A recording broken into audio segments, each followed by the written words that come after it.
All right, guys, stick with me here. It is hunting day and the target, General Kim Wong-bong's kid, but why are imperial soldiers hunting down their own boss's son? Because he was born without mana in a magic world. For a power-hungry family, a weak kid was pure embarrassment. So his own dad ordered the hit. Lieutenant Jung got the job, even though this poor kid could not even hurt a fly. Jung just shoved a sword right through his stomach and tossed him off a cliff, a drop so insanely high, nobody survives it. Later that night, the squad hiked down to confirm the kill, after hours of searching the area. They finally found him, and their jaws literally dropped. The kid fell from an Everest-sized cliff with a massive hole in his gut. Yet there he was, just chilling. Suddenly, he started glowing with this wild green energy. One panicked soldier rushed him, but the kid casually dodged and dropped him with one punch. The whole squad was completely stunned, as the others drew their blades. He flicked 3 coins from his pocket so hard they pierced 3 skulls instantly. The rest of the squad went all in. But the former weakling absolutely shredded these elite troops. The last guy standing pulled a gun and fired at his blind spot. He effortlessly dodged the bullet, calling him too slow. Smiling, he grabbed the lieutenant by the throat, ending the final enemy without a single scratch. Now here is the part you really need to see. How did a magicless kid fall off a cliff and suddenly turn into Broly? Meet Kim Taeju. What those soldiers did not know was that during his fall, his mind transported to another dimension where he met an old man. That was Tang Gun Hawk, the supreme poison demon, an insanely overpowered master who conquered his entire world by crushing everyone. When their minds linked up, they shared memories and realized they were exactly the same person, just living in parallel universes. But their lives were totally opposite. The old guy became an absolute beast, while Taeju was a family failure who got brutally murdered. So Tang transferred all his martial arts knowledge and Kai secrets, sending the kid straight back into his body. Ready to dominate his own universe. When Taeju woke up, his first move was eating a toxic plant. He meditated, turning that poison into pure energy. Focusing entirely on becoming the Tang Gun Hawk of this world. That is why when the squad found him, he was sitting there glowing green. After wiping out those soldiers, he only had one goal: eliminate everyone who wanted him dead. Back at the base, a scout told the general that the lieutenant's troop was totally annihilated, with absolutely zero sign of his son's body. His dad was losing his mind, but since living without mana in this world means a quick death. Poisoned by the air itself, he assumed the kid would die anyway. I know what you're thinking. The general has absolutely no idea what is coming. Days later, near the Mount Jiri magic beast border, our guy was taking in the view. From there, Gyuri was perfectly visible. When asked if it was his first time seeing it, Taeju confirmed he was brand new. The mustached guy figured he knew nothing about their town. Back in 2026, Gyuri was just a small Korean town before joining the empire. Mount Jiri was completely packed with monsters that desperately needed wiping out, so the emperor turned Gyuri into a lawless free city. This brought huge perks like super low taxes on monster loot and zero crime regulations, removing the laws entirely. Made it rich as awakeners swarmed in to hunt. While the guy kept rambling, our hero simply asked him to cut to the chase. Finally, the boss warned Taeju about the massive wave of criminals flooding their completely lawless city. Taeju thought the guy talked way too much, but he honestly liked him and actually appreciated the advice. Just days ago, Taeju barely survived an assassination attempt. After that, he cut all ties, went off the grid, and searched for a place to truly level up. After giving it some thought, this free city turned out to be the absolute perfect spot. After all, since the Empire barely controls this place, his crazy family would have a super hard time tracking him down. Even better. It was loaded with toxic items perfectly suited for his training. Taeju was still getting used to martial arts. By pure miracle, our dying hero bumped into his parallel self from the martial arts world, the legendary supreme poison demon. He found it super ironic that the person trying to kill him actually gave him a massive upgrade instead. For now, Taeju, working a simple porter job in the mountains, decided to quietly grind for cash and power until he was completely independent. Right then, the boss asked who he thought was the strongest around. The old man pointed at the surprisingly young Lee Hangal, a regular rank awakener. Being a regular rank, she was officially one tier higher than that lieutenant our boy already destroyed. But for some reason, she started acting super weird. Suddenly, the awakener completely lost consciousness, and just like that, she totally collapsed after getting bitten by a 3-striped mutant mosquito, throwing everyone into panic mode. Meanwhile, Taeju just could not see why this was such a big deal. Then, a redhead with a magic staff stepped up, firing off a massive fireball. Boom, a huge explosion instantly wiped out the mosquito threat. When asked why everyone was freaking out, the boss revealed this bug completely drains mana. So what do you and I make of this crazy world? Alright, stick with me here. Awakeners were literally passing out from mosquito bites. Sounds crazy, but entire squads had been completely wiped out by these bugs. Tapping into the memories of his past life as a martial arts master, our guy remembered a familiar poison. So he took this chance to secretly examine the fainted girl using a spiritual poison technique, and what he found out definitely sparked his interest. One of the hunters was visibly shaking. This zone was supposed to be completely bug-free. He begged the team leader to pull back immediately. The boss completely agreed, but right then something rustled in the tall grass. Startled, the leader instantly went on high alert, screaming at his squad to prep for battle. False alarm, it was just a long-tailed rabbit, literally the bottom of the food chain, just a basic mob that breeds like crazy. The whole team let out a massive sigh of relief, total overreaction. But here is where things get completely wild. Before anyone could even blink, the team leader and the hunter, standing next to him, got their heads cleanly chopped off. Just like that, 2 guys down. Massive orcs crashed the party, roaring and ready to kill. The mage instantly stepped up, drawing aggro to buy time. The boss looked at our main character. Taeyu told him to run, casually mentioning that he was going to stay right there. The old man yelled back, saying mere porters like them were completely useless in a fight, but Taeyu insisted, so the boss grabbed the unconscious sword girl and prepared to bolt. Taeyu told him to hurry up, claiming he would just offer some minor backup. The old guy finally booked it, screaming at his friend to make it out alive. Soon after, our hero noticed the monsters moving with super weird coordination. Meanwhile, the mage was spamming her skills left and right, desperately trying to hold off the orcs.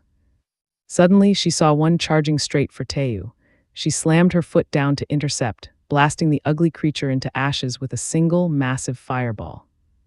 Taeyu pinched his nose, totally grossed out by the smell of burnt meat, but then he spotted something that genuinely caught him off guard. He screamed at the lady to duck down, but before she could even process the warning, a lethal blade came flying right at her neck from the shadows. Cut to the celestial realm. Next to a super peaceful lake, the supreme poison demon, who ascended a month ago, was chilling. He realized he would still be rotting in his old world if it was not for our hero, thanks to their shared memory link across dimensions. The old man absorbed modern Earth knowledge. That sparked his enlightenment, finally letting him ascend to this higher dimension. Big mistake, though. This so-called heavenly realm turned out to be just a glorified, insane asylum. You and I both pictured heaven differently, right? But up here, sect founders and legendary masters were acting completely unhinged, just total lunatics everywhere you looked. Seeing these absolute legends acting like absolute savages, the old man realized grinding his whole life for enlightenment was basically a huge scam. Still, sharing a soul with his younger self back on Earth, that part was actually a pretty fun ride.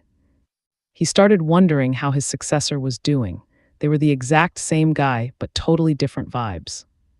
One grew up to be a terrifying, legendary master. The other, literally labeled a trash-tier reject. The old man really hoped his skills were helping out. To crush the top tiers back home, Taeyu really needed to unlock the 7th star of his brand new poison martial art. Nothing else would cut it. The old guy started daydreaming about meeting his younger self face to face and all the epic moves he could personally teach him.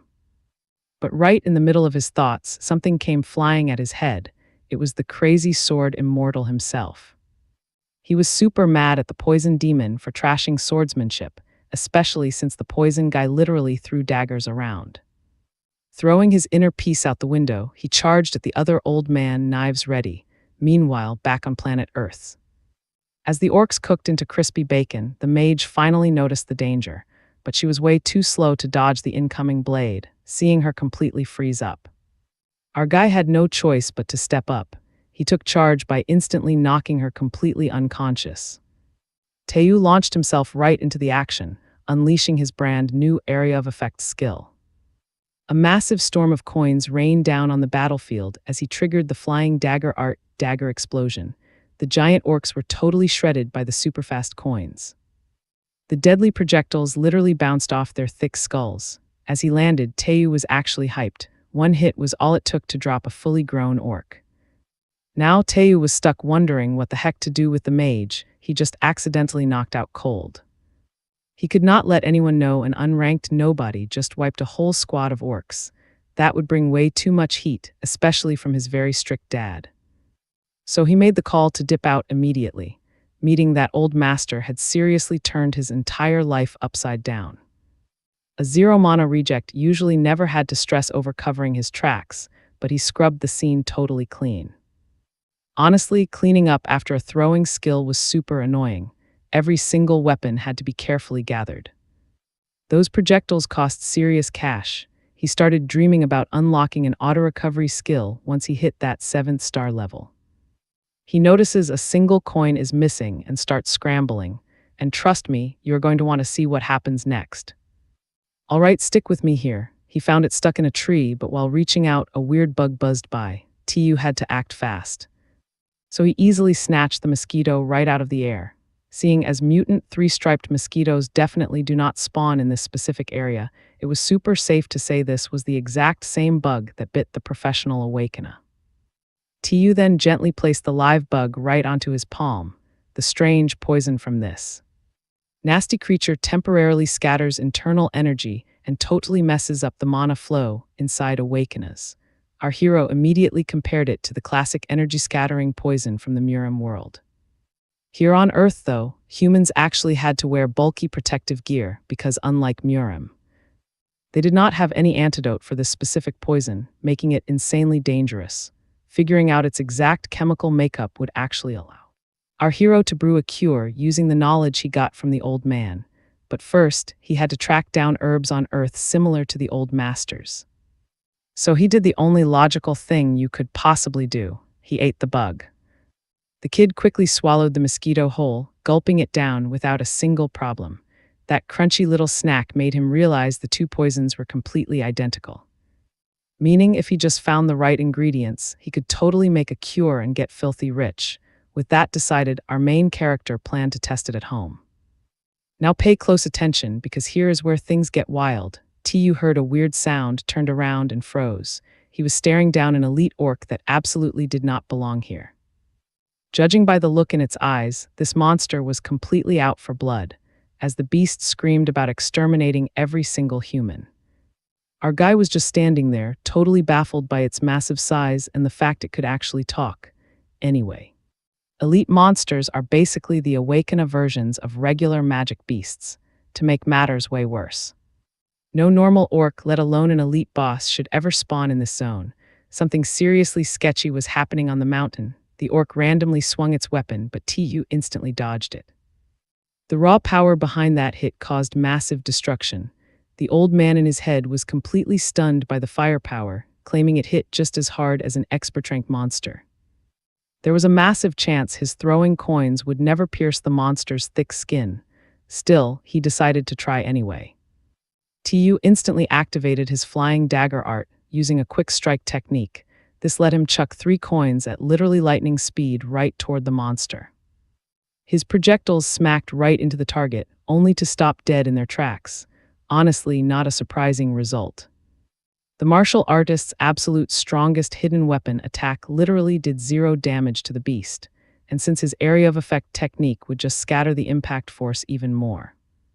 He figured the blood seal poison palm technique was easily his best bet right now. Right on cue, the giant creature let out a totally terrifying roar. At that exact second, Teu actually realized he was hesitating.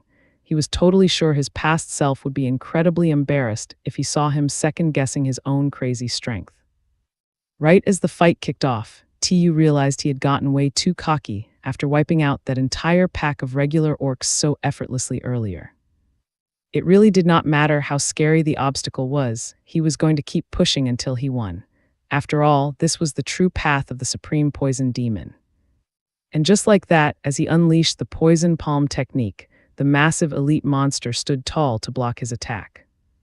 The beast's gigantic steel axe slammed right into our hero's bare hands. Tu completely pushed past his limits, and boom, a massive explosion ripped right through the entire battlefield. When the dust finally cleared up, the giant axe was totally cracked, but only one of the fighters was actually forced down onto their knees. Tu could not even manage to scratch the huge orc. Seeing this, he decided to just keep throwing hands until it dropped. Then suddenly, a super fast blade was drawn. You guys saw that too, right? Out of nowhere, the elite orc got slashed 1,000,000 times. Our guy was totally confused, and even the monster itself had absolutely no idea what just happened.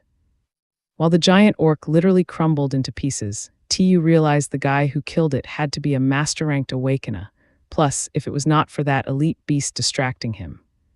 He definitely would have run away from this spot a long time ago, so he scrambled to cook up a believable excuse for his random savior. Out of nowhere, they asked Tu if he was actually the one who killed the orc.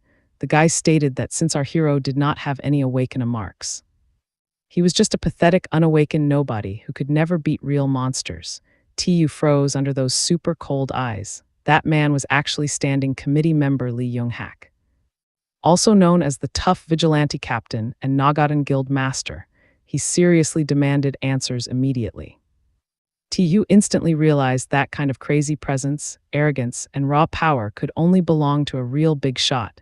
He definitely needed to choose his next words super carefully. But right when he tried to speak, his porter boss quickly interrupted him. Honestly though, the middle-aged boss did not care about Tu's safety at all. He only cared about his precious luggage, which thankfully looked completely safe. While the bearded boss bragged about being saved by someone, he finally turned around to look. The porter immediately recognized Lee Young-hak. The imposing captain just ignored him, ordering his newly arrived backup forces to call in a professional cleanup crew immediately. You see, the Free City answered to an autonomous committee instead of the actual emperor, and guess what? The vigilante captain was a huge voting member on that committee. He was also the Nagaden Guild master handling security, plus an insanely overpowered master-ranked awakener himself. As the boss whined that all porters literally paid his guild for protection, the angry guild master coldly ordered him to shut his mouth. The bearded boss quickly apologized for talking way too much, then pushed his young companion to thank their savior, which Tu awkwardly did. Right after, Lee Young-hak directly asked the kid if he seriously had absolutely nothing to do with this brutal orc massacre, considering he was just a porter. Tu confirmed it, completely lying that he had been left totally alone with the elite beast after some random mage wiped out the regular orcs and fainted from mana exhaustion, with that wild excuse handled. So what do you and I make of this crazy luck? The captain's men told him to move out since the survivors were safe, leaving us hyped for what happens next. Stick with me here, let's jump right in. Li Yun dipped out fast, though he clearly had more to say. He warned the new guy to never cross him or start trouble. Then he just walked off, laughing like an absolute maniac. He promised our boy that next time he wouldn't be anywhere near this merciful. Once the committee guy left, the old boss finally breathed. He strictly begged his buddy to never tick off the dude who could literally make living in this city a total nightmare. Taeyu tried saying Lee Yun-shin did not seem that bad. Yeah, big mistake. Turns out he was a super corrupt cop who loved bribes and let major crimes slide. Honestly, his patrols were basically just massive cover-ups, if the situation hadn't been an absolute emergency. He never would have asked for his help in the woods, since these martial masters were basically walking nukes. The new porter was told to dodge them and get his gear off the mountain fast. Tu knew he would have been totally screwed if that shady captain had not stepped in. Then it hit him, he had completely wasted an entire month of his life after. Sharing his soul, he got way too cocky after taking down a few awakened guys with skills he basically got for free. Taeyu, the way he was now, could not even look his past self in the eye. From that day on, he promised to lock in and get seriously overpowered. The free city of Gyuri had a near-perfect setup, but man, it was desperately missing some actual hospitals. Because no decent doctor would ever step foot in this crazy, dangerous place. Most of the medics here, just a bunch of total frauds running from the cops. Because of that, drugstores and pharmacies popped up everywhere across the free city, and thanks to that loophole, the pharmacists had the power to prescribe government or committee-approved meds. Some of these guys even made an absolute fortune doing this. Way more than any shady hospital. Now pay attention here, this is where our boy decides to cash in by selling his mutant three-striped mosquito cure. The past month was totally brutal for him. He spent all his days busting his back as a porter, his free time hunting down herbs, and his nights grinding martial arts. To make things crazier, he was forced to hit the 3rd star in his training. Just because brewing the antidote was so insane. But hey, it made him stronger, meaning he was not going down without a serious fight anymore. And if things go right, Taeju King is about to get filthy rich. Stepping into the shop, he was welcomed straight into Box Pharmacy. While the front desk worker tried pushing a bunch of products on him, our hero dropped that he was actually there for the boss. That totally caught her off guard. Taeju then casually mentioned he was selling, not buying. The guy chilling in the back room overheard the whole thing, then took a deep, tired breath. Bak Hong Po, who also happened to run his own orphanage, stepped up and introduced himself as the CEO of the pharmacy. Taeju greeted him right away and pitched his homemade meds, but the old man was already super done with this. Literally every day, some new scammer knocked on his door. So he shot the offer down fast. He told the new kid that if he wanted to make some quick cash, he needed to hit the job market. But the second Taeju mentioned it was a mosquito antidote. Oh, the owner's ears perked right up. He straight up thought he misheard him. Our guy clarified this was a legit cure for the mutant three-striped mosquito. That totally hooked Hampo. Taeju explained it was an oral drug you take beforehand, and when he threw in that it lasted a whole 10 hours. You and I know this sounds crazy, right? The old boss was actually getting annoyed that this kid's scam didn't even sound realistic. Unbothered, our medicine maker tossed him 2 more bottles, handed over his card, and told them to hit him up if they changed their minds after testing it. The deadline, midnight sharp. Taeju walked out, casually mentioning he would just take his premium goods to someone else if his phone didn't ring. Everyone in the shop just stood there, completely speechless. They all looked at him like he was an absolute lunatic. Right then, another customer grabbed the bottle, super curious. That was Park Jinsu, a badass raid team leader. A total shop regular and a massive medicine nerd, he asked the boss if this stuff could actually work. Hampo just stared back, totally lost. He admitted he couldn't answer right away. According to him, the truth would only come out once someone actually tested the juice. Hampo seriously doubted it, since not even the Empire's top companies could crack this cure. But man, the kid's crazy confidence really had him thinking. The desk lady panicked, begging him to drop the bottle, but he argued someone had to test it. The old boss spun around, absolutely horrified, and started yelling at his giant regular for blindly chugging some random, untested potion. But guess what? After knocking it back, Jinsu deadpanned that the bottle was literally just plain water. The owner was stunned, since this raid leader knew his potions. The boss asked if he felt absolutely anything from the med he just took. Nope, Jinsu doubled down, sounding super let down that he felt 0 effects. Total tap water. He slapped our hero with the scammer label and told the old man to trash the rest. Even so, Hampo still had a weird gut feeling. He just couldn't believe the kid was your everyday average con artist. With that drama over, the regular wrapped up his shopping spree. His crew was heading out to hunt frogs, and his little taste test just made him late. Even though his cart was seriously expensive, the guy dropped pure cash for everything. Bags packed, the regular gave the old boss a wave goodbye. Hampo told them to stay safe, still muttering about how Taeju had to be a fake. I mean, nobody could actually brew a mosquito poison antidote, right? Later, white beasts started wrecking everything in a fierce battle. Trust me, you and I will want to see what happens next. Let's jump into this crazy Manhwa. The shield reinforcement activated just in time. Jinnu barely blocked those leaf-toothed martens, beasts that definitely shouldn't be here. Right then, his teammate gripped her sword hard and went straight for a lethal strike. She yelled at the team leader to run immediately. With their escape route finally clear, the warrior dropped a bomb. She got bit by a mutant mosquito. Paralysis was kicking in fast.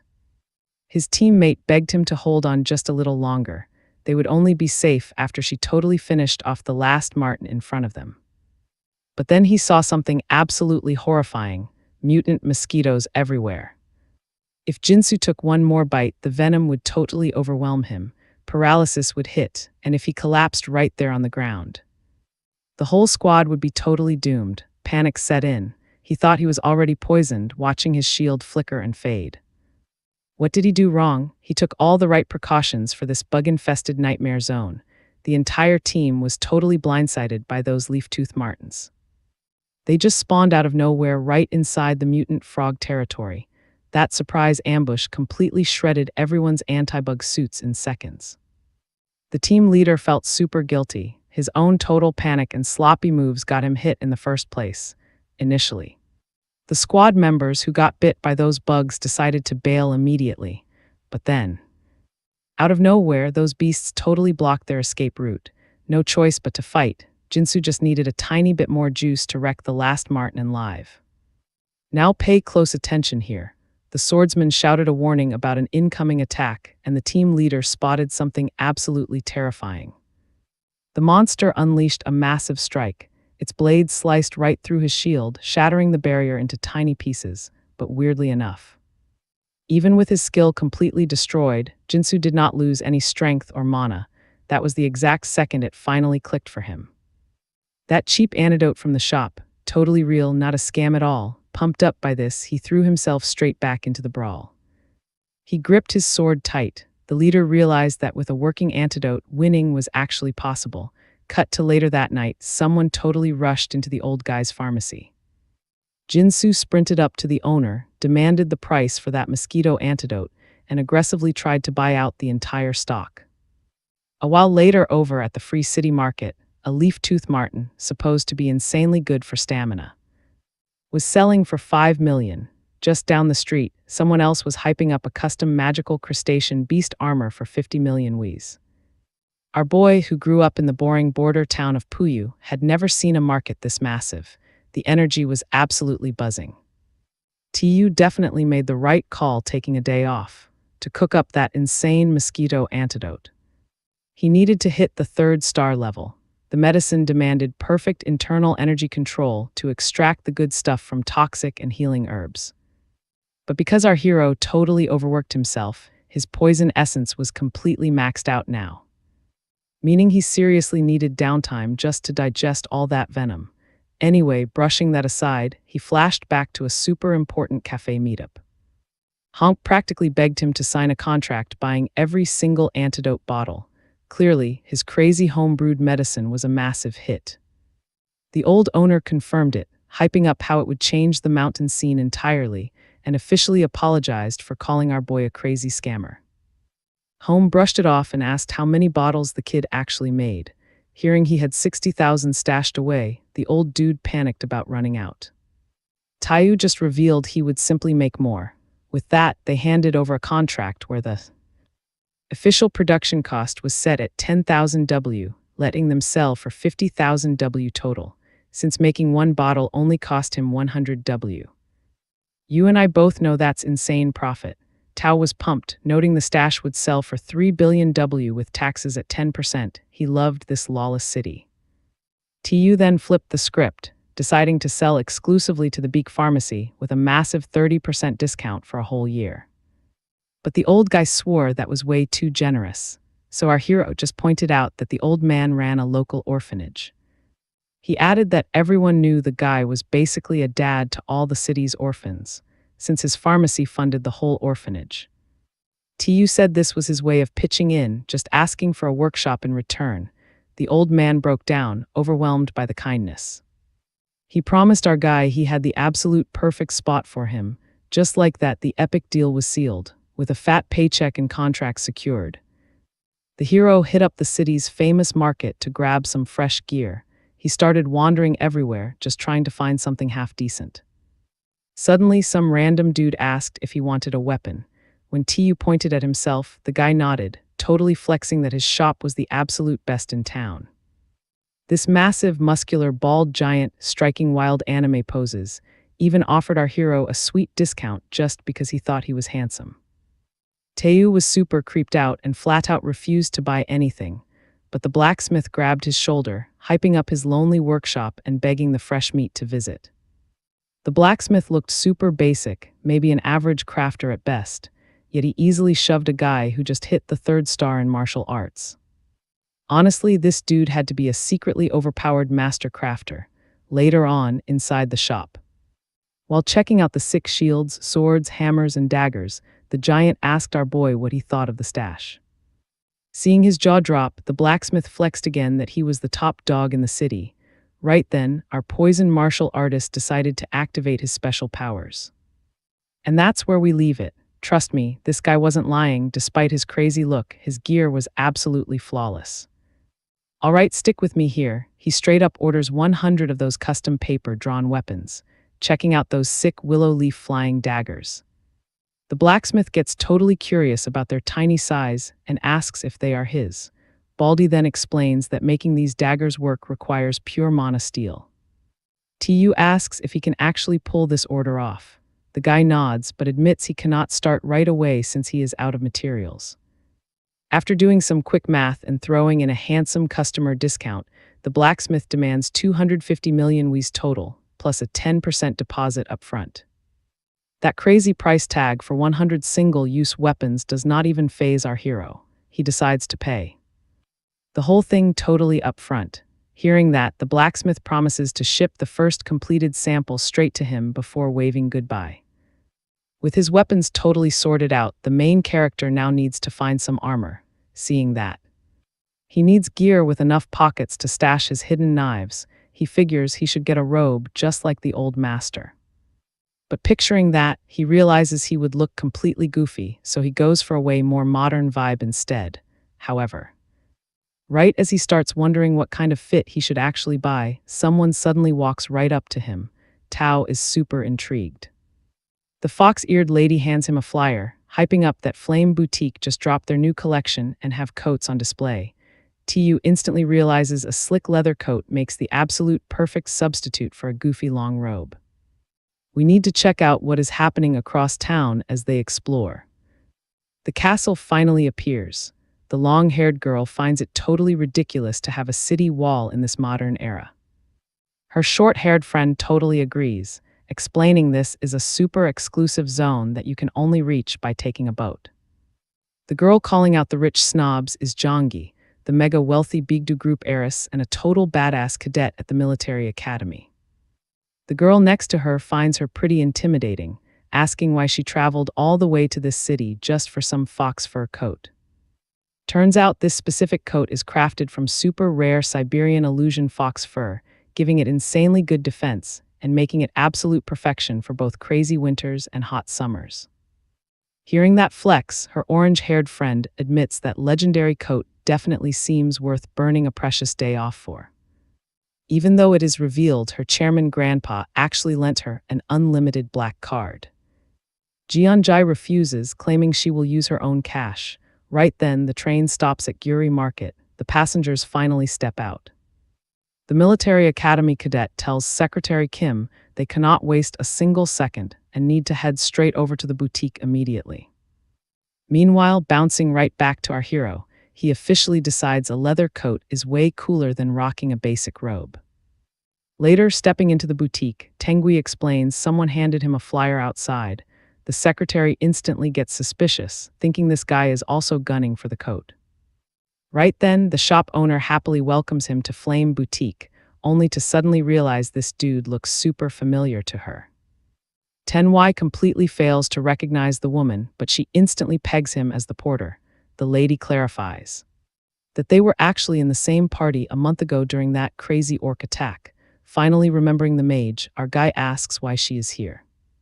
The lady explains running this boutique is her main hustle and playing mage is just for extra cash.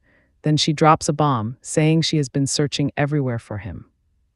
You and I know exactly why TW wants to bolt. He totally dumped the orc kill credit on her just to dodge the annoying spotlight. Tang Wao is definitely not ready to deal with the messy truth now that the lady is fully awake and talking. So he tries to dodge her, terrified she will ask too many questions, but right as he tries leaving, he gets stopped. The mage just wants to know if the porter actually saved her, when he asks if she passed out from 0 mana. She plays along since her hero obviously has huge secrets to hide. Tui tries denying the whole thing, but the lady starts physically shaking. She thanks him from the absolute bottom of her heart, since he is the only reason she recovered her team leader and her boyfriend. As she literally breaks down crying, our hero totally panics. You cannot deny he ended up saving her life out there. But his main goal was just testing his own skills, which is pretty selfish. That is exactly why he feels totally unworthy of her gratitude. Suddenly, the secretary starts yelling at the seller for making her boss wait. The mage instantly apologizes. She literally drops to her knees. Out of nowhere, the mage firmly apologizes to the important lady, claiming she cannot sell her the coat anymore. Tu is beyond confused. The secretary absolutely explodes with rage and starts screaming, complaining that after going through insane trouble and a massive trip, they are getting denied right at checkout. The mage apologizes again, saying she really wanted to sell her best item, but she found a way better use. Even when she promises sweet compensation for both the lady and secretary, the cadet is totally over it. With that, she stops her secretary from screaming. The lady just decides to leave. While the secretary whines about how annoying this all is, the important lady brushes it off, as the two walk right out the door. Teng Wei starts stressing about causing unnecessary drama, when the mage claims she should be the one apologizing. Tengo asks why she kept the coat. Hearing this, the lady laughs, pointing out people probably tell him he is awful at reading the room. So what do we make of this? The mage wants to gift him that super expensive coat, but Tang is totally clueless. Jump in with me here. The mage just wanted to say thanks with an epic silver fox coat, but our boy instantly refused. He claimed his actions were purely selfish. Saving her was not the goal, but she straight up told him she did not care. At the end of the day, he still kept her alive. She told him if he really wanted to make things right, he just needed to save more people. That way, nobody else dies for absolutely nothing, like her boyfriend did. This was the first time anyone showed our hero genuine gratitude. He had spent his whole life surrounded by absolute garbage people. But honestly, standing right there, this weird, overwhelming feeling suddenly hit him out of nowhere. Still, Taeju did not hate the vibe at all, so he finally accepted the gift. The mage was hyped beyond belief and literally sprinted to take his measurements. Meanwhile, over in the realm of lost souls, the sword immortal Dong Bin Sanin was ridiculously bored. He had absolutely nothing to do in this endless retirement home. To him, everyone dressed and acted exactly the same. Only one guy stood out from the massive crowd. Even though he was also from Miriam, the supreme poison demon hit totally different, rocking a fresh haircut and wearing some crazy otherworldly clothes. He either completely lost his mind here or was just always crazy. The sword immortal was so incredibly bored, he decided to ask the guy to teach him how to make that kind of outfit. To bribe the poison demon into doing it, he figured a super special gift was necessary. A fruit literally known as the heavenly peach of this realm. A little later, back at the old owner's orphanage. Now pay attention to this. Something seriously sketchy was happening behind this heavily sealed basement door. After hours of major effort, Taeju finally succeeded, but suddenly his phone started ringing. It was just the old man, who totally just heard that the massive batch of antidote was officially done. Hampio was absolutely hyped because his shop shelves were basically completely empty, which totally shocked our MC. Once the insane news dropped about this brand new bug repellent medicine. The shop got completely swarmed by all kinds of adventurers, and get this. Guys like the original product tester were literally buying the stuff in bulk, so Taeju told the boss to announce that more stock was coming, while strictly limiting every single person to just 2 bottles maximum. The old guy agreed, but he was super worried that fake knockoff meds would pop up soon. Still, our hero did not care. If they got copied, they just needed to drop a new product. He totally knew nobody could craft this cure without the poison spirit art, so as the boss was hanging up, Saying he would actively limit sales until the restock, Taeju demanded that packaging machine, and as he complained that packing it took way longer than actually making the medicine. Which was exactly why he had been trapped in his lab for 7 days. They promised him a machine soon. Meanwhile, right outside, two orphans were hardcore debating if the guy inside was a ghost or just some smelly beggar they needed to kick out. The boy promised her there were 0 ghosts in their secret base. It had to be a homeless guy they should chase away. A sudden movement totally spooked the kids. The door opened, revealing a super creepy presence emerging through the smoke. You and I both know exactly how this feels. The second this shady dude spoke, the kids' souls left their bodies, sprinting away from the stinky ghost. Taeju, who just spent endless hours packing bottles, thought these brats were incredibly rude for flaming him like that. Our guy seriously doubted he smelled that bad, even after skipping showers for 7 days. Then he remembered his meeting with his old boss. Since one worker bylayed, he realized taking a shower would totally make him late. Right then, somebody suddenly walked up and stopped him. It turned out to be a lady. She heard from her dad that our hero actually signed a contract to work on some crazy antidote project. He confirmed he was Kim Taeju and asked her name. Turns out, the lady was from the orphanage, going by Xian. She came to check out the ghost those kids warned her about. Xian also handed him a special package, reading the tag. Taeju realized this was the prototype weapon the blacksmith shipped over. He thanked her, and with that done, she totally urged him to stay on good terms with her dad. But before leaving, Xian literally begged him to shower before stepping outside, then walked away. Soon after the hype won, he decided to check those flying dagger prototypes before showering. Ripping open the package, he found a note inside.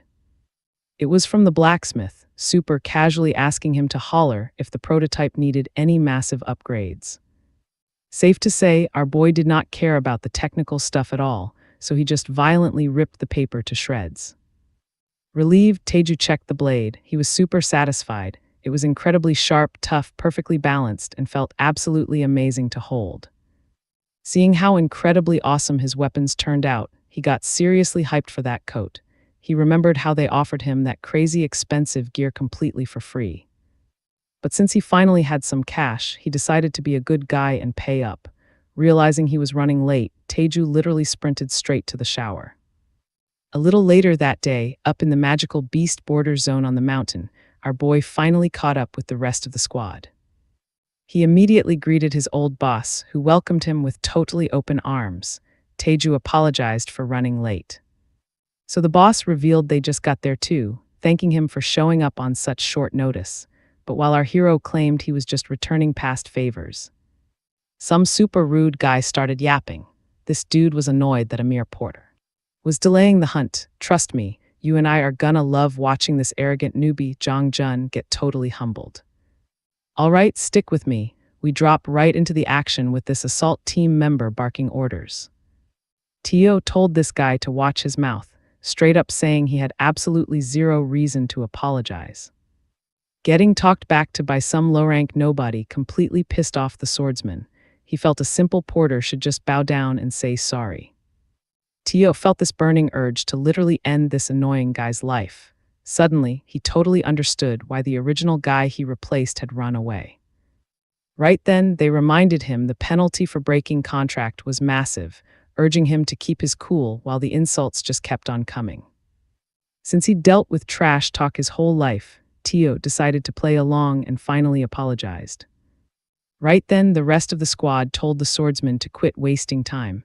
They pointed out he was literally about to slice up their own porter. With that settled, as the boss apologized to him, the team leader ordered everyone to move out.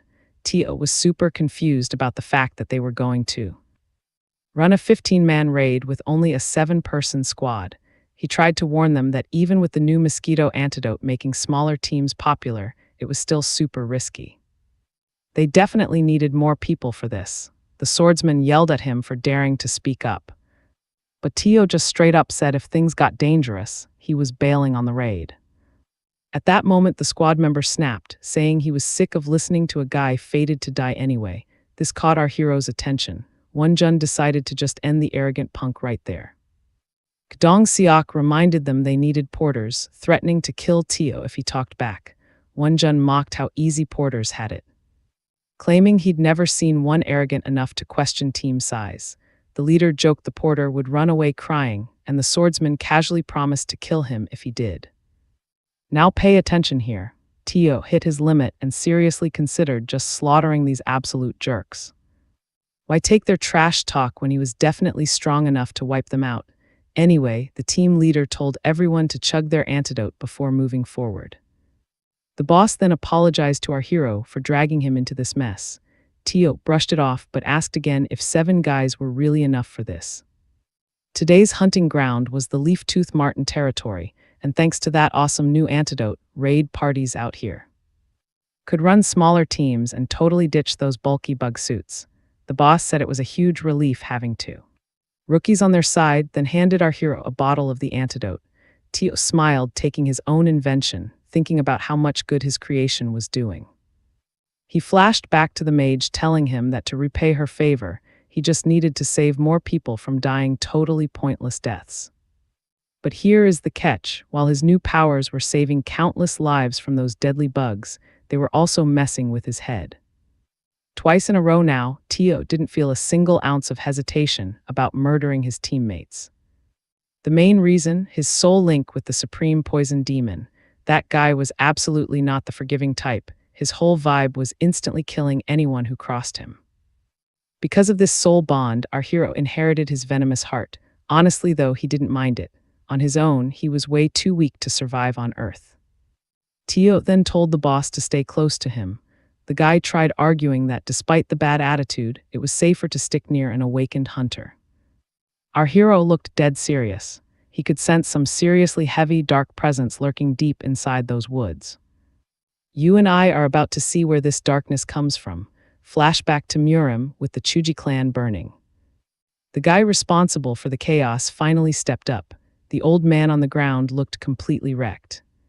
Sujachon, the clan patriarch, screamed at Dangun OK for daring to cause this much destruction. The poison demon just started laughing right in the lightning demon's face.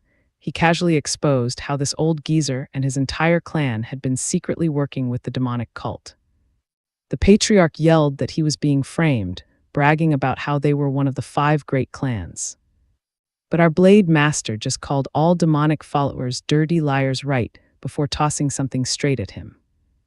The old man froze in pure horror. His own son's severed head rolled right to his feet.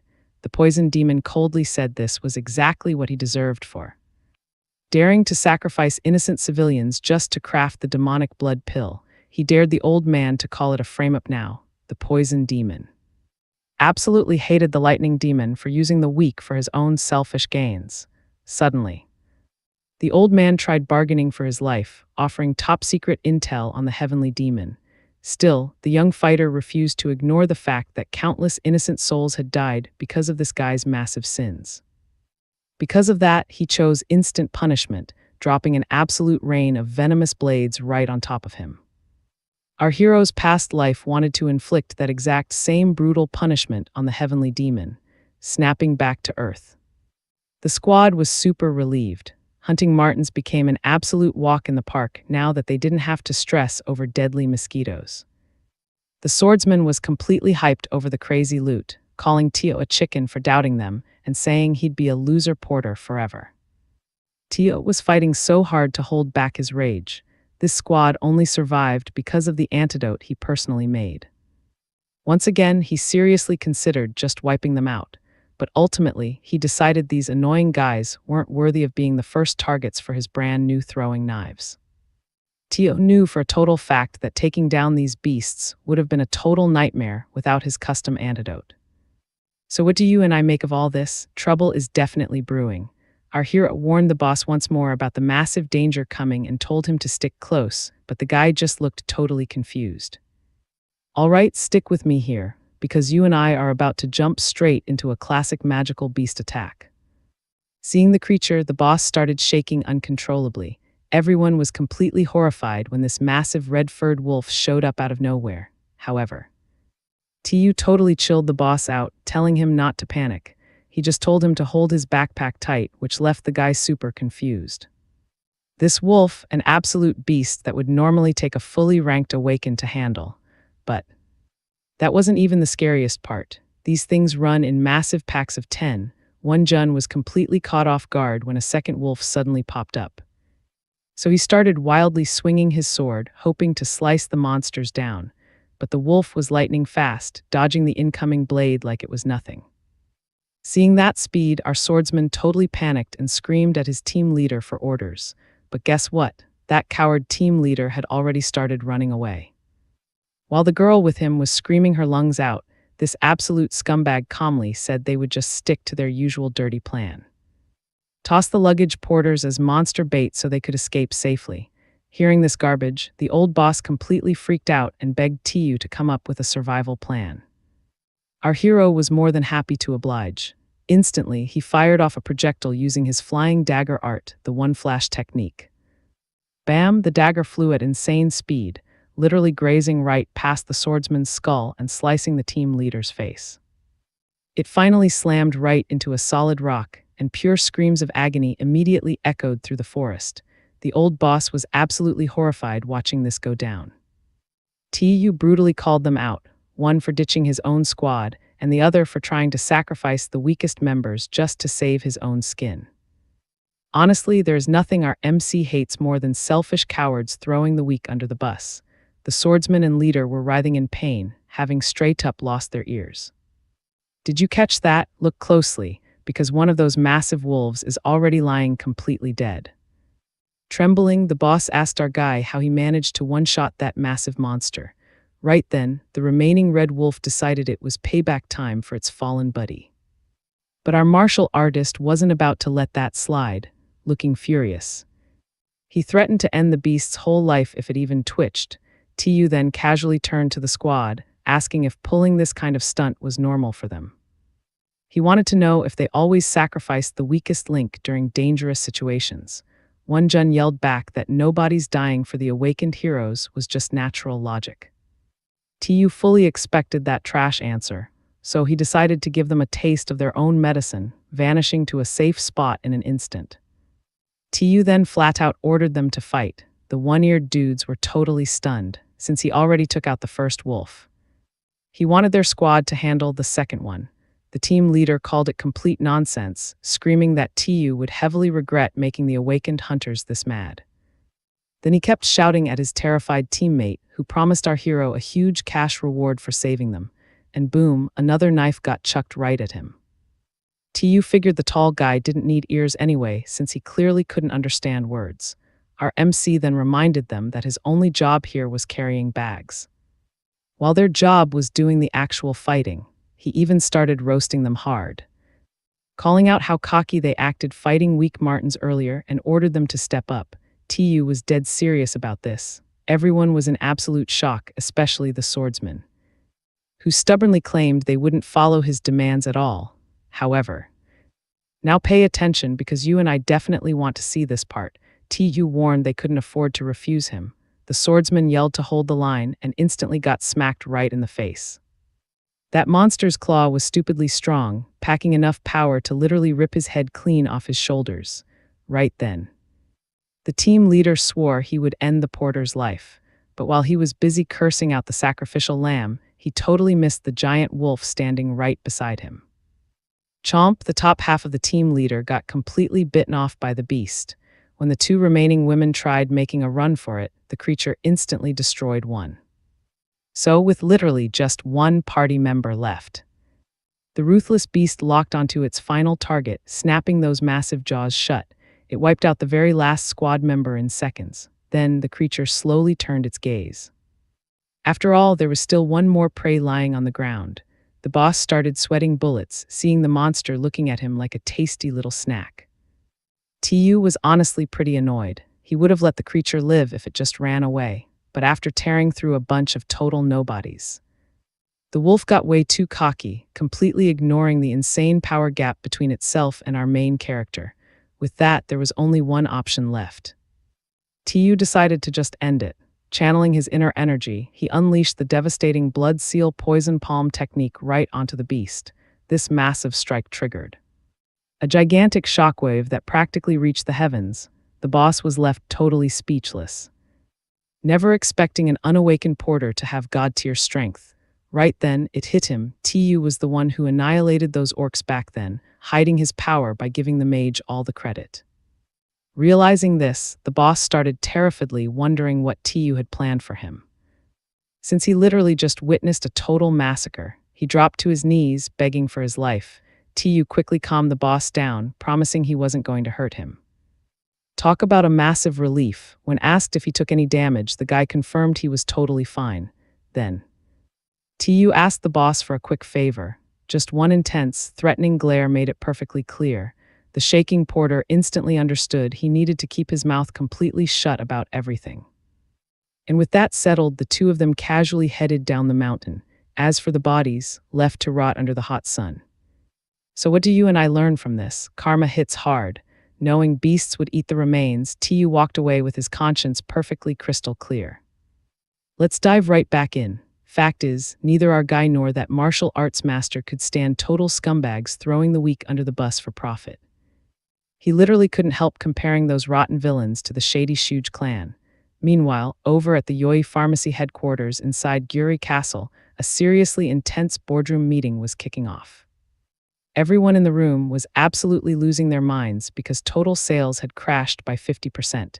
They immediately started blaming Ta and Hong Pi for the disaster. Customers were basically swarming Beak Pharmacy, totally hyped about their crazy new mosquito cure. The big dude yelled out that they had been playing nice for way too long, screaming that they should have crushed their tiny rival ages ago. Obeng Bak, the boss over at SEO Chipang, reminded them that while they practically owned the city's market with Chong Wang handling the rest, Beak was the one stubborn guy refusing to bend the knee.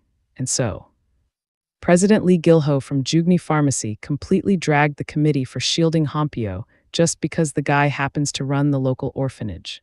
Ambach then roasted his heavier buddy, telling him to actually brainstorm a fix instead of whining, which almost kicked off a fistfight. Right at that crazy moment, Joe Hunsak, representing Zhou Yi Pharmacy, stepped in to chill out the two guys who were constantly beefing. He told them they needed to team up, keep it real, and admit their squad totally fumbled. Honestly, it looked like every major corporation had completely failed at trying to copy our main character's epic cure. Still, Nanoke was super hyped and totally confident that his squad could reverse engineer the antidote eventually, but his coworker screamed that he didn't care. Even a tiny bit, demanding an instant fix to dodge straight-up bankruptcy. Hearing that, the UE rep sighed, claiming their hands were totally tied and that, despite stressing over the committee, they just had to carry on like normal. The big guy expected this from his buddy and asked if he'd wrapped up the investigation yet. The rep finally dropped his shiny intel. Now pay close attention here. They found out the antidote's creator was a 29-year-old discharged officer, and get this, Brigadier General Kim Ungeu's eldest son. Nambok definitely didn't love this spicy news. It basically meant they couldn't just bully the main character since he was the kid of an absolute master. But Junsak hyped it up, saying that was just the tip of the iceberg. According to his digging, Tao was a Mana reject who joined the military after getting booted from his home, plus his dad had a Japanese wife who literally wanted the guy dead to favor her own two kids. The big dude instantly guessed the main character had just run away. Junseok confirmed the drama and planned to visit Taiju, dropping a massive bag, an offer way better than Beak Hompio's, and if the kid dared to actually say no, they'd just pull their classic bloody tricks. Later that day, over at the Imperial Army's Magical Beast Defense Corps on Mount Jiri, somebody nervously knocked on the commander's heavy office door. The boss wanted to know if their top-secret intel had finally dropped. The officer confirmed it, saying this juicy info was handed over by the Free City Autonomy Committee. After scrolling through our hero's personal file, the commander realized something insane. This was General Kim's Mana-rejected kid. Talk about a crazy small world. Back in the day, the military begged for a supply contract, but the Free City shut them down hard. But since the manufacturer was actually a soldier, they totally still had a shot. With that antidote, the army could launch a massive subjugation op before the next magic beast wave hit. Master rank Lieutenant General in Shin thought this was gonna be a total cakewalk, assuming the father-son duo were still on good terms, so he demanded a meeting with General Kim as soon as possible. The very next day, back in our hero's hometown inside his dad's office, the general finally slammed the phone down. Taking a super deep breath, his wife chimed in, completely shocked to see that Taeju had actually become such a big shot, especially since he used to be too weak for college. She instantly rushed to book tickets to the free city, claiming they just had to help the newly rich kid before he fell for some dumb scam, but the general bluntly told her to back off. Dad wanted absolutely nothing to do with the family's black sheep, who was literally erased from the family register. His furious wife clapped back, reminding him that, "You and I know that's toxic, right?" Well, she argued they were still blood and had to help each other, while he totally guilt-tripped her. She suddenly realized he actually knew about her secret hit job. She trembled, but quickly chilled out, remembering there was zero proof since the first lieutenant was already dead. She screamed at her husband to go beg his son for the military antidote, knowing it would totally boost her own kids' evaluation for their upcoming promotion. She claimed their family territory was going broke, and the general needed to worry about his other two kids' tuition. Tired of the drama, General Kim just told her to go see her stepson her own damn self. He reminded her that his boundaries were firmly set. Frustrated out of her mind, the wife stormed out, spitting that she'd handle it herself before violently slamming the door. The general was left sitting in total silence. His kid, who he honestly assumed was dead after months off the grid, was actually living his absolute best life out in the free city. Deep down, the dad was just glad his boy was surviving and happy. Meanwhile, back in the bustling free city market, stepping right into the high-end flame boutique. Surrounded by identical pricey suits, our main character got handed a fit that was seriously one of a kind. The mage swore it looked incredible on him. Taeyu was super hyped about this god-tier coat stitched from actual magical beast leather. It was lightweight, had insane defense stats, epic temperature control, and the color was just flawless. To top it all off, the mage totally nailed the crazy amount of custom pockets he asked for. The lady, who thought this request was super weird, finally got it when she saw Taeyu packing a literal arsenal, asking if he was a hunter. Taeyu casually went to drop 3.4 billion won on the coat. But the mage refused, saying she was just repaying his kindness. So what do you and I take from this? Even badasses get embarrassed sometimes, considering this gift was originally meant for someone else. Let's dive right back into the madness. The mage promised she had already paid off that annoying customer. Taeyu paused briefly to think. Mind made up, he ordered a bunch of other products. His goal was to support her little shop while grabbing cool gifts for the orphans. The mage could not refuse, so she asked him to wait while she packed it all up. For her, it felt super refreshing to deal with a genuinely nice guy for once, instead of total jerks. But right then, someone else walked into the boutique. A mysterious dude rushed over to greet our hero, claiming he had been searching everywhere for him. Approaching quietly, Jo Hunseok introduced himself as the top boss of Yuji Pharmacy. Taeyu immediately got cautious around the guy. The boss quickly noticed that this totally unexpected pop-in had put our main character on edge. Our boy admitted he was suspicious and asked how he tracked him down. Hunseok bragged that the Pharmacy Association knew absolutely everything happening inside the free city. With that flex out of the way, he cut to the chase. Jo Hunseok demanded our hero sell them his special mosquito antidote. Taeyu could not help but feel like he was being threatened. The boss claimed it was just a friendly favor, which our hero instantly rejected. Hunseok even offered to cover all costs to break his contract with Beak Home Pot, but Taeyu firmly stated he had already given his word. When asked to sell the formula for 5 billion won, our hero made it crystal clear he would never sell it that cheap. Now watch this closely. The top boss was losing his patience, warning our guy that making him mad would absolutely ruin his life in the free city, but our martial artist, he did not care at all and sent him packing. Right then, the shop lady came out expecting a paying customer. So Taeyu joked it was just a beggar he had kicked out. Once outside, Jo Hunseok swore to make our guy swallow his words. He immediately made a phone call, ordering his goons to kick off their usual shady operation. Later that exact same day, over at the Free City borders where our hero's massive new mansion was being built, he showed up carrying tons of heavy bags. When he finally arrived, the old owner was super intrigued by the massive haul. Taeyu explained he bought fresh clothes for the orphans to show gratitude to their director. Hearing that, the old man totally broke down in tears. He was so deeply moved by our hero's pure kindness that he promised to become an even better person. Taeyu was really happy with that reaction. Plus, he was super thankful to Hong Po since the mansion's construction had gone so smoothly thanks to him. And as he mentioned wanting to accept his business proposal, the old man asked if he was truly sure about this. Taeyu declared that he made his mind up after Jo Hunseok's little visit. This totally enraged the director, who was terrified that dirty boss had hurt our hero. Taeyu calmed him down, saying he was only threatened. He explained how that whole sketchy interaction reminded him how brutally people treat the helpless. That is exactly why he decided to take the old man's advice to start his own pharmacy business, urging him to keep helping out. Then Taeyu asked the old guy to keep up the great work on the construction until he finally made his return. While waiting for his new company to officially launch, our hero declared he wanted to go and craft some brand new medicine.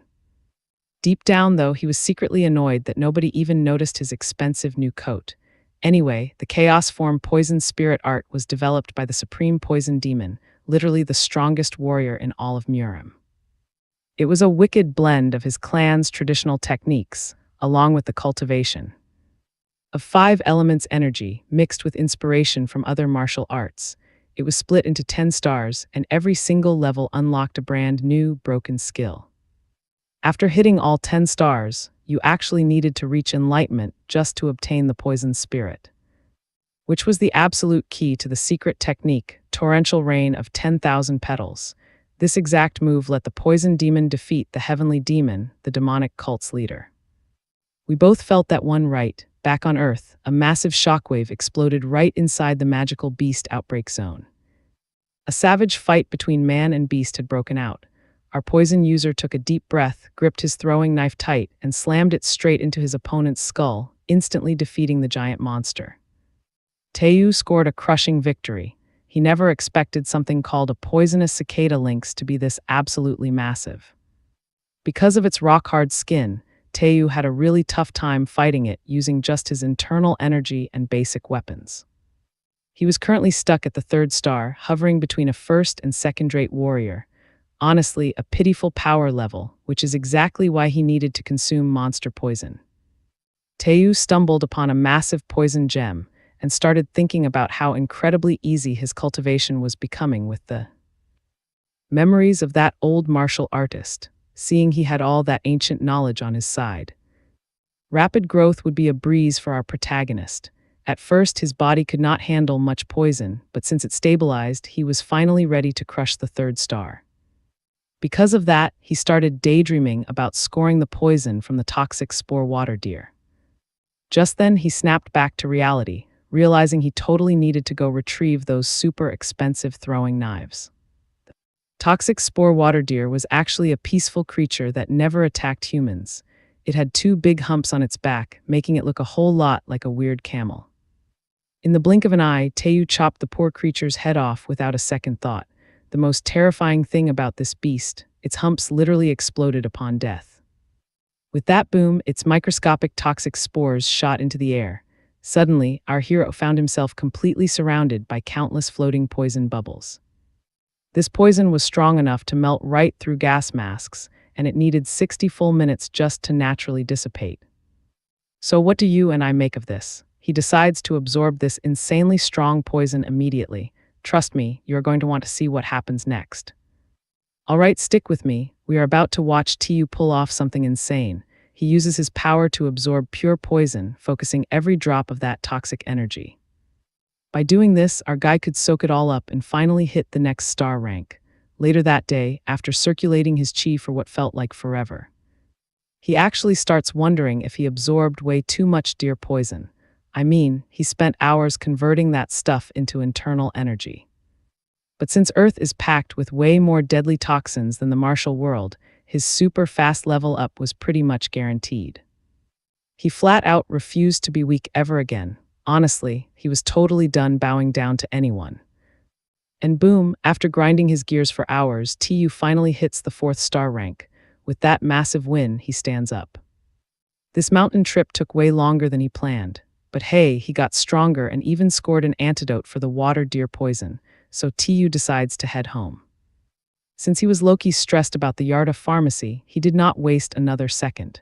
Later that night, back at the old owner's drugstore, our boy finally drops his heavy backpack. TU then hurries over to greet the old man. Seeing the completely empty shelves, he figured business was booming.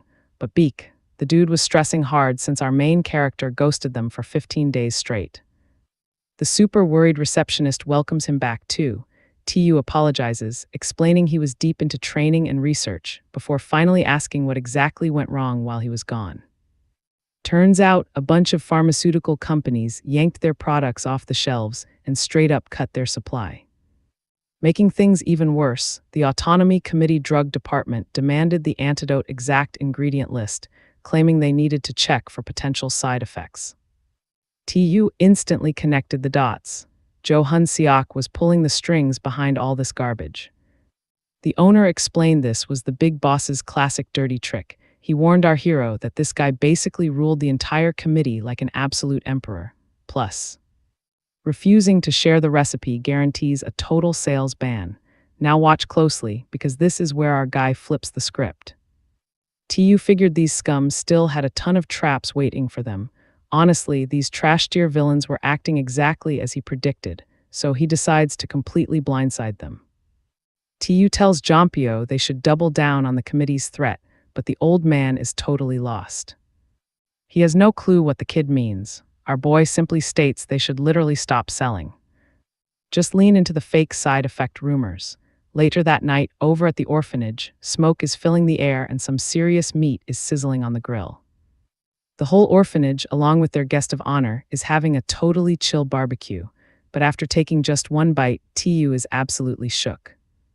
This meat, straight up heavenly. Turns out the flavor of that venomous water deer was basically considered top-tier gourmet food in the entire empire. TU quickly realized those crazy rumors were true. The emperor really was hoarding all the deer carcasses that could actually be purified of their deadly poison. Making that antidote against this specific venom, literally the smartest choice he has ever made in his entire life. At first, our guy just wanted to protect normal people from deer poison in case of a magic beast wave. But right now, the game has totally changed. It is safe to say this insane meal was straight up addictive, making our hero seriously think about launching his own deer meat side hustle. He even starts daydreaming about how the emperor, famous for his crazy sword skills, would become his absolute best customer. I mean, you and I know a good side quest when we see one. Right then, director Hong speaks up, thanking him for this feast. He even praises TU for pulling off the impossible and creating that water deer antidote. Still, the guy was super worried about the pharmacy closing down for so long, but TU calmly explained that this was actually their best possible move. Time would eventually expose who was really going to suffer from the missing antidote. Cut to a random weekday, and Jinwoo is feeling insanely stressed out. As the shop had been locked up for 5 whole days, and he was running dangerously low on antidote bottles. Meanwhile, some random people started gossiping that the rumors about horrible side effects must be 100% true, forcing the old owner to shut down entirely. Hearing this trash talk, our beta tester got ridiculously annoyed watching these two gossiping for zero reason. But right as he tries stepping up, someone violently cuts him off. Captain Leun Cheng was there to keep the peace. The vigilante captain's heavy presence quickly drew in a massive crowd whispering about the WJ Pharmacy's shady ties to the committee. The captain basically told everyone to keep walking, loudly explaining that the committee officially banned the antidote sales until they could test the formula for side effects. Right at that very moment, the beta tester starts screaming that there are 0 side effects, crying that without the meds, they are doomed to wear those awful bug suits again, as the public's complaints got louder and louder. The vigilante captain could not help but flash a super cocky smirk. He was honestly disgusted that some low-level nobody dared to talk back to him. But ultimately, he decides not to waste his blade on trash. He just thought about how Incredibly annoying it was that the admin officer forced him into doing this, so while everyone else backed off, that one loyal customer stood his ground.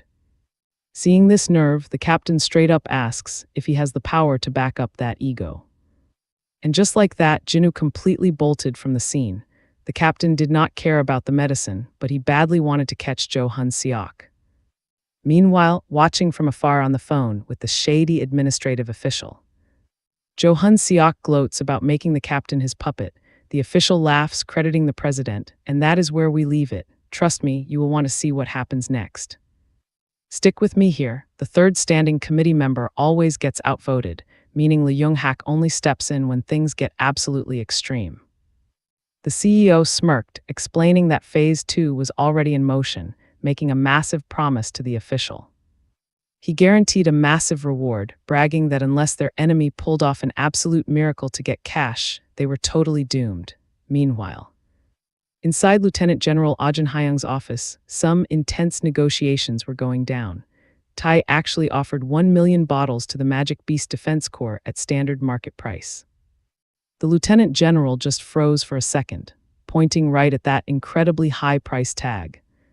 Taeyu started sweating, worried he totally offended the guy by demanding full market value from the military, but to his absolute shock, the officer next to him whispered that his commander was actually totally thrilled. When the Lieutenant General called Taeyu's price insanely cheap, our boy was just completely lost. Confirming they had the budget, the commander ordered half that cash to be dropped right into our hero's hands as a massive down payment. But wait, Tianhu had one more epic item to show off. Tianhu, aiming to launch his own company, actually invented a brand new item. He slid the package over, urging the commander to try it out. The master looked totally puzzled. Definitely not expecting a plate of exclusively cooked meat right then. The Lieutenant General sighed, explaining he was skipping meat lately for his own health. But Tianju confidently pushed back, telling him to serve that meat straight to the emperor. Seeing that it was actually spore-poisoned water deer meat, the other officer in the room completely lost his mind, since this specific legendary meat is famous for its unreal texture. Our main character just nodded to confirm it, seeing exactly how crazy capable this young guy was. Now watch this closely. The commander offered him a spot in the military, and those words instantly woke up our hero's terrifying killer instinct. The Monterey Magic Beast Defense Squad is literally an imperial order. Their whole job is fighting off massive waves of magic beasts and keeping their numbers down. So right when the commander took over, he felt totally crushed by the insane amount of responsibility resting heavily on his shoulders. But on the flip side, he finally found a real lifeline. The Lieutenant General just could not stop thinking about that wild water deer cure. Right then, his subordinate reported the massive payout they promised our hero went through perfectly, and all his orders were running smooth. The commander already knew that thanks to Jo Hanseok. Taeju would definitely come running to them, and he got the scoop about a water deer hunt locked in for tomorrow. With that settled, the boss told his subordinate to keep a close eye on the potion maker and back him up. Then, the general praised his awesome aide, who somehow always delivered absolutely flawless results, even with zero connections. The guy felt so proud, getting some well-deserved respect from his boss at last. Right then, the commander spoke up louder and clapped a heavy hand onto his subordinate's shoulder. The general literally teared up, telling his aide they were going straight to the top together, all the way to the emperor. Then both guys started chanting our boy's name. Meanwhile, over at the freshly built Kim residence, the owner was bragging about having zero issues getting his brand new company off the ground. The old guy stepped up, offering to handle every single piece of annoying paperwork once our hero finally picked out a name. You and I both know Tai was absolutely hyped about locking down that military contract, especially with the Lieutenant General giving them massive backup. The commander proved he totally deserved his rank, instantly going public with the news of his super exclusive contract with our main character. Baekhompyo then explained how he took that 25 billion army advance to wipe out his loan, quickly adding that he shut down his accounts at that specific bank after all the massive headaches they caused him. Taeyu nodded, calling it the smartest move, and told him to drop the leftover cash into the orphanage. He then admitted that running a whole company solo would just be way too difficult. So he straight up said he needed a trustworthy partner, offering the old pharmacist a sweet deal to become co-owner of his entire business. The orphanage director hesitated, thinking he wasn't good enough since his skills were just for a tiny pharmacy, but our hero completely disagreed. Chiu was an absolute genius with medicine, but when it came to corporate business, totally clueless. He seriously needed some backup. Home P never expected his hero to see him as partner material, so he finally agreed. The old guy insisted on taking only 10% of the profits, but our boy immediately refused. Since his partner was literally running all the operations, he demanded the old man take at least 30% of the company shares. Eventually, Hong Pi gave in but dropped a twist. He wouldn't actually be the one running things because he knew someone way better for the job. The old guy was talking about Beek Soyin, that girl our main character actually met way back inside the orphanage's underground bunker. He called her his absolute smartest kid and promised to hit her up right away. See, Rompio ran that orphanage for 20 solid years. Meaning he had incredibly deep connections with all kinds of important professionals across society. That hidden power totally convinced our hero that making him co-owner was the best choice. Tu then suggested combining their names, pitching the title Tai Hongbio for the business. Suddenly, the old man mentioned he already called up some of his older kids who actually turned into awakened hunters. This left our hero totally confused. The old guy warned that YJ Pharmacy's CEO was straight up evil, meaning Taeju desperately needed some solid bodyguards. The kid just smirked, saying he didn't need any protection, telling those guards to go defend his house instead.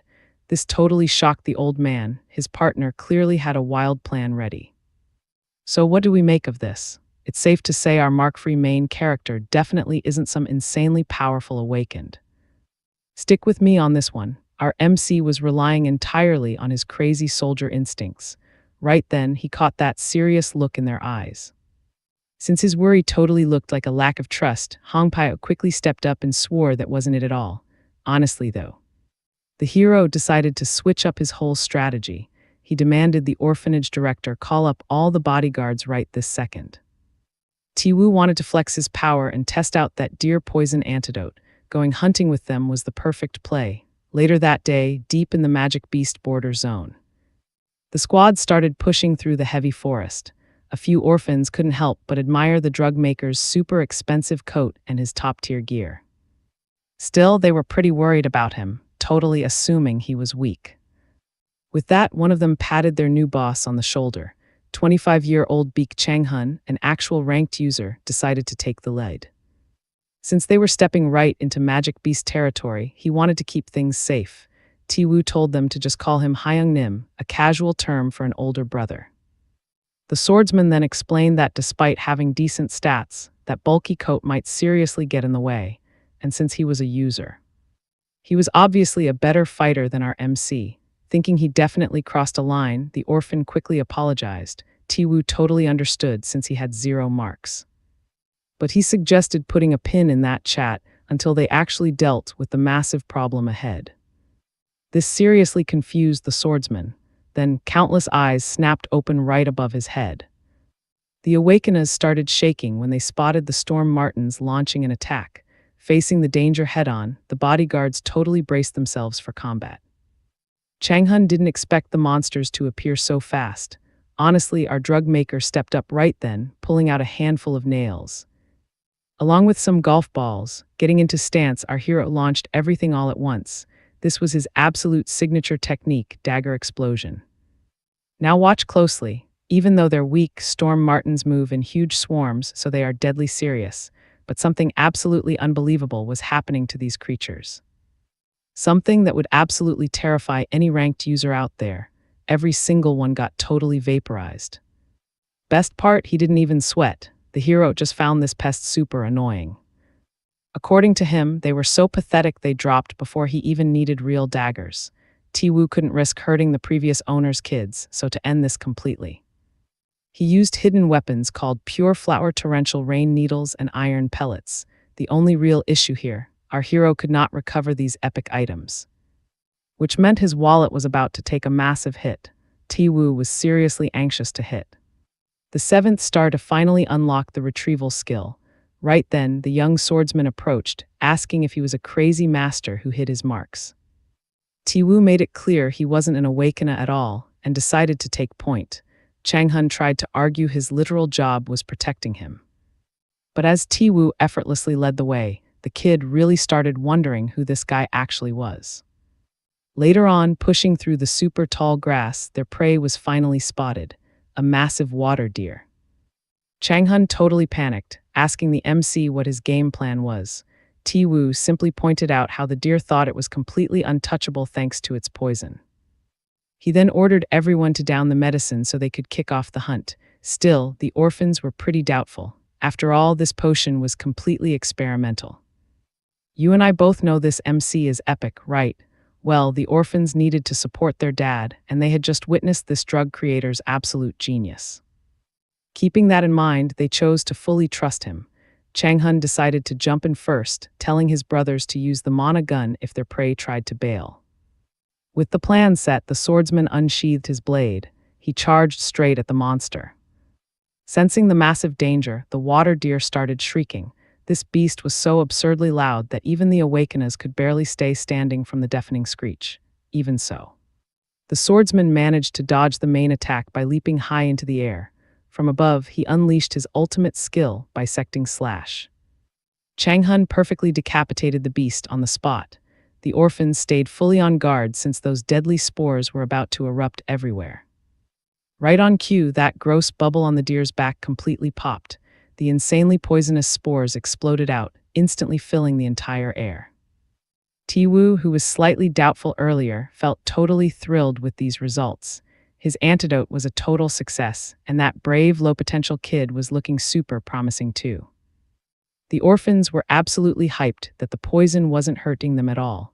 Chang-hun breathed a massive sigh of relief over the antidote's success. Our MC smirked, claiming his point was totally proven right. Without its broken poison, that water deer wasn't even a tiny threat to anyone. While some of the overjoyed orphans quickly apologized for ever doubting him, the others immediately swore they had believed in him the whole time. With the actual danger cleared, our hero decided to get back to hunting, but before moving out, he told his bodyguard to pack up the deer meat, pointing out that once this epic antidote goes public, that species would get hunted straight to extinction. Meanwhile, all the way over in New Seoul, located right in the old Manchuria region, over at MG headquarters, the employees were hustling as hard as always. Suddenly, someone walked right up to manager Baek Si-yoon. At 30 years old, she was the absolute youngest manager in strategic planning. She flashed the deputy director a polite smile. This guy, Jeon Yu-hak, decided to cut the small talk completely. He straight up asked the girl if she was actually an orphan raised by Hongpyo. She completely confirmed it, definitely intrigued that someone was suddenly bringing up her dad. The deputy director felt super pleased hearing this, urging her to drop all her current projects. Trust me, you and I are definitely going to want to see what this massive hometown favor actually is. All right, you and I are jumping right into the chaos. She didn't really get what he meant until the vice director pointed out that Da Hongbyo was all over the news. Confused by his sudden weird vibe, she mentioned she'd read about this company making the water deer poison antidote. But here is the wild part. She had no clue her own dad co-owned this new company. The vice director, acting for the big bosses, wanted her to crawl back to her dad and steal that antidote formula. They even promised her a massive payout. Seon was absolutely furious they'd ask her to betray the orphanage director, but just as she opened her mouth to snap back, her phone started ringing. Seeing her dad's name, she asked for a second to take the call. Hong Bayam's voice came through the line. The vice director waited anxiously for her to wrap it up. Finally, the young woman smiled and said goodbye to her dad. Seeing that, he demanded her final answer. Seon decided she was heading back to her hometown. At first, the bald dude thought he won, but then, bam, she threw her ID badge right at him. The youngest manager in the whole company straight up quit. She was totally sick of seeing a total scumbag like the vice director, constantly stepping all over everyone else. She walked right out, flipping the bird to her furious, screaming ex-boss. Later that night, inside our main character's brand new building, the orphans were working their tails off. Tai praised them for their hustle, then told them to head back to the orphanage and leave the rest to him. Changun was super worried, arguing their dad ordered them to guard the drug creator 24/7. But Taeju proved he didn't need a bodyguard and urged them to go back and protect the orphanage instead. Honestly, Taeju figured nobody would actually be dumb enough to attack the city's only orphanage, mainly because the public backlash would be totally insane. Then again, there were plenty of total psychos out there, and the free city was practically crawling with them. Because of that, Tianyu desperately needed ride-or-die allies like the orphans. After setting up the company and hiring the staff to process those antidote ingredients, Tianyu would finally be free to invent new medicines. At first, he just wanted to stack cash for himself, but things had totally changed. Tianyu definitely had no complaints about pulling in a massive income. After all, if he wasn't making bank, he couldn't afford this crazy luxurious apartment. It felt surreal stepping into his very own place for the first time. Our guy hung his coat. This dude thought he'd bite the dust back in Peju, fighting to survive an assassination, after literally sharing his soul with a badass martial artist. He moved to the free city to work as a porter before cooking up his first antidote, but honestly, the biggest blessing was all the awesome friends he made. Tu had been through so much crazy stuff in no time at all. To him, this free city was just step one toward total independence. Later that night, the boss of a low-level villain syndicate, Masang Shik, stepped onto our hero's property with his goon. He was super jealous that a total newbie like him already owned his very own building. His lackey pointed out that the mosquito antidote went totally viral, and then mentioned the upcoming release of the deer poison cure. The villain boss snapped at him to stop stating the obvious. Masik was seriously annoyed. Because if it wasn't for the YJ Pharmacy CEO, he would have kidnapped Taiju and stolen the formula already, but he had to follow Zhou Junseok's strict orders. After a few minutes picking the lock, these criminals finally slipped inside the dark house. Watch closely because this is where they mess up. The boss told his guy to skip the chatting and just inject the target to make kidnapping him a total breeze. The door silently opened. Syringe in hand, they crept up to the bed. Once he was close enough, the criminal went for the strike, but right before the needle even touched him, the thug's hand was instantly grabbed. Tu, who had literally been wide awake this whole time, revealed he was actually going to let them inject him at first. The boss yelled at his minion to stop messing around and finish the job, but then, realizing his underling's hand was completely stuck, the criminal syndicate boss stood there looking absolutely dumbfounded. Taeyu sprang into action, casually mentioning he saw them coming from a mile away. In a flash, before the thug could even blink, his target and the syringe vanished. Taeyu always hated those painful little needles. Right then, the criminals seriously started doubting that their target was just some weak mana reject. Flashing an arrogant grin, our hero casually asked the villains if the drug worked just as well if someone drank it. I know what you're thinking. Did he actually drink it? Oh, absolutely. This crazy disrespect completely enraged the villain boss as his target willingly chugged the knockout juice. Tu straight up enjoyed the flavor and asked his enemies for seconds. Everyone knew there was an evil underground syndicate pushing drugs in the free city, obviously backed by some shady committee member. The very stuff they were trafficking, which was basically poison, was now in our MC's hands. He'd never seen this kind of toxin before, since he had leveled up to the 4th star tier. Our hero handled it easily, remembering how his master tested all sorts of wild toxins back in the day. Because of that, Tu decided to follow his master's footsteps. To supercharge his poison essence, he literally started absorbing the drugs right out of his opponent. Seeing this absolute madness, the villain boss was absolutely horrified. Tu stepped up, demanding to know who sent them. But the terrified thug kept his mouth shut, fearing for his life. So our hero did what he had to do, making blood-curdling screams echo straight through the night. So what do you and I take from this? Don't mess with the Poison King. By morning, the vigilant captain stared out his window. Kim Tao had officially reported a crime. All right, stick with me here. His subordinate confirmed they busted the home invaders, found the real mastermind, and desperately needed his services.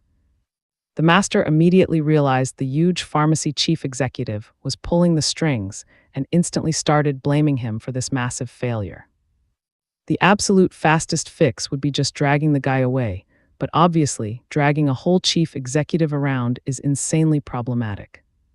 He realized he had a seriously tough case on his hands, and his investigation crew was in for a brutal headache. So the captain figured there was only one real option left. Meanwhile, back over at our hero's place. While the two owners stared down their prisoners, the villain boss was basically a total vegetable. Just then, someone crashed the party. The vigilantes finally hit the scene. Campillo welcomed the master's squad with completely open arms. But surprisingly, they totally ignored him. The master loomed over the gangster, and while a vigilante held the old owner back, their captain drew his blade. Flexing his authority, the guy decided to just execute the villain boss right then and there. Suddenly, something flew at him. The man quickly deflected the incoming dagger. Tu demanded to know why the captain was murdering the witness.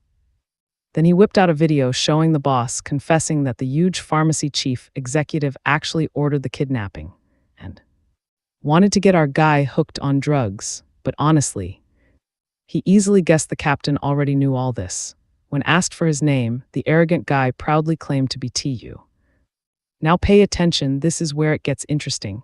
The captain recognized him as the drug developer. The Awakener master suddenly realized this guy looked super familiar. It suddenly hit him. He was staring right at the exact same porter from back then. Tu stayed quiet at first, but when asked if he really made the mosquito antidote, our hero totally confirmed it. The swordsman played it off like it was nothing, flashing an arrogant smirk. Then the captain firmly declared himself the law here. He gave our protagonist one last shot to wrap things up the easy way, by letting him execute the criminals immediately. Tu completely refused. Seeing this, the master dared the Mana reject to stop the execution. Barely blinking, Tu whipped out his knives and launched them. Alerted by the incoming blades, the guy unleashed an absolute storm of slashes to defend himself from the hit. It was blatantly obvious now, the drug creator had completely captured these dirty thugs all by himself. He actually praised his skills for landing a scratch, but since he stopped the execution twice, the committee member slapped Tu with a death sentence. Our guy literally could not care less, but right in the middle of talking, the hero noticed something totally intriguing. He leaped up to dodge an incoming blade, throwing knives right back. Tu was charging up a seriously heavy attack. His opponent did exactly the same. Then a freaking helicopter interrupted the fight, dropping dudes wearing work overalls out of the sky. I know what you are thinking, a helicopter. Yep, the lieutenant general made an epic entrance to stop the toxic vigilante captain, totally shutting down the battle. With the army rolling in, everyone went on high alert. The lieutenant general coolly greeted his old acquaintance. Jun Hak demanded to know why the army was here. The commander simply stated he needed zero permission to visit G. The captain accused the military of meddling. The overpowered Awakener clarified he wasn't there as a lieutenant general. Jin Hung declared he was just visiting as a civilian. He casually suggested the other master stay out of his business. Safe to say, this completely infuriated him. With that, the civilian rushed to check on his buddy, who claimed he was fine. Still, some folks hyped him up to demand real justice. The Major General Master, Gujun, flat out stated he would destroy anyone who dared mistreat the guy who gave them the antidote.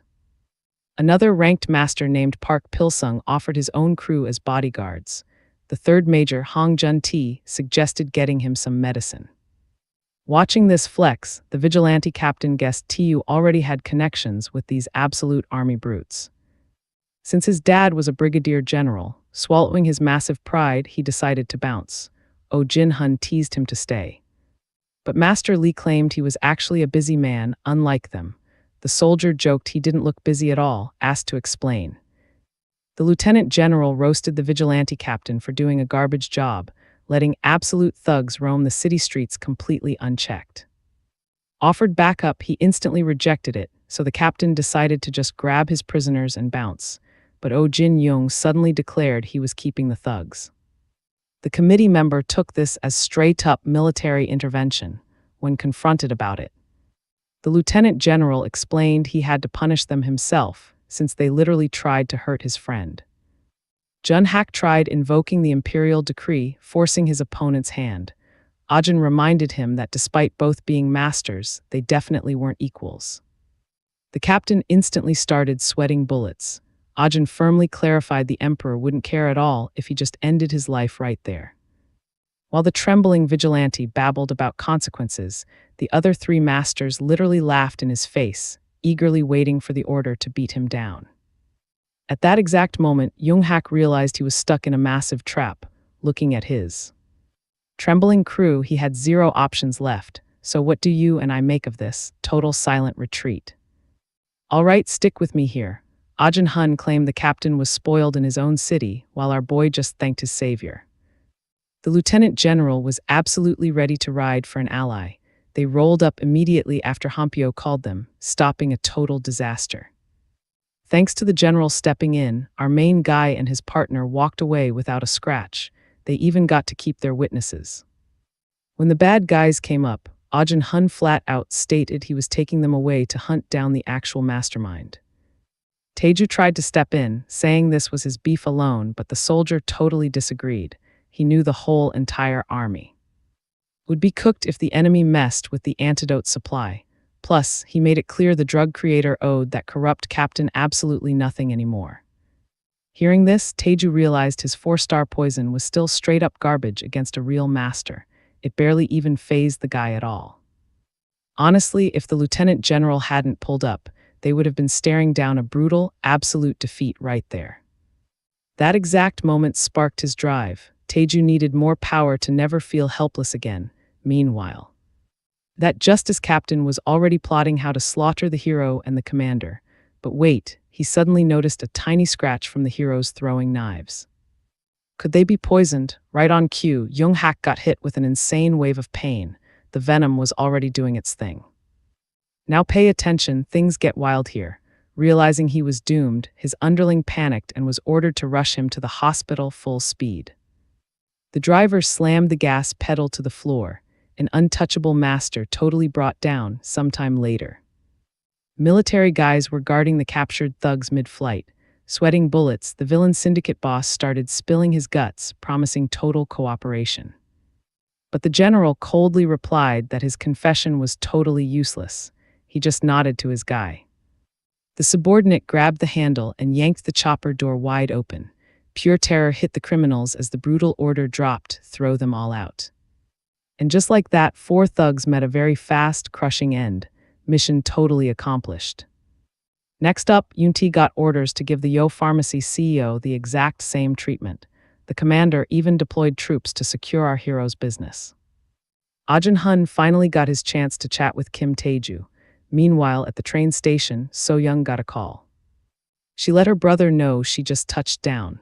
Then her jaw dropped hearing her dad's new partner had pumped billions of won into the orphanage. Hearing he actually finished the second antidote, So Young was totally mind blown. Wait, Taeju wasn't some cheap scammer after all. Still reeling from the crazy news, she hung up, hopped in a taxi, and told the driver to head straight home. Now she knew coming back was completely worth it. Later on, over at the old owner's orphanage, the kids were hyped. Hampio smiled huge seeing one of his girls back. She practically sprinted home the second her dad called her. Hampio thanked her and invited her inside. Smelling something amazing, So Young asked what kind of epic feast was cooking in the pot. I know what you're thinking, stew. No, the old man revealed it was spore-poisoned water deer. This proved her brother wasn't lying about the antidote, and her dad backed it up. Then Hong Pio suggested meeting the business partner waiting for her. To kill time, our hero was busy feeding the orphans. With that, the old man kicked off the introductions. Taeju flashed So Young a confident smile, though they'd definitely crossed paths before. She quickly apologized for being so snappy last time, super hyped to officially join his crew. The main character felt pretty relieved since she promised to hustle hard for his company. But get this, she wasn't the only one wanting a job. Someone else marched up, making our hero turn around in total confusion. It was Major Du Min Soo, assigned to guard duty with 19 heavily armed men. Taeju thanked him for the backup, but awkwardly mentioned he literally couldn't house 20 giant dudes. The major brushed it off, saying they'd handle themselves.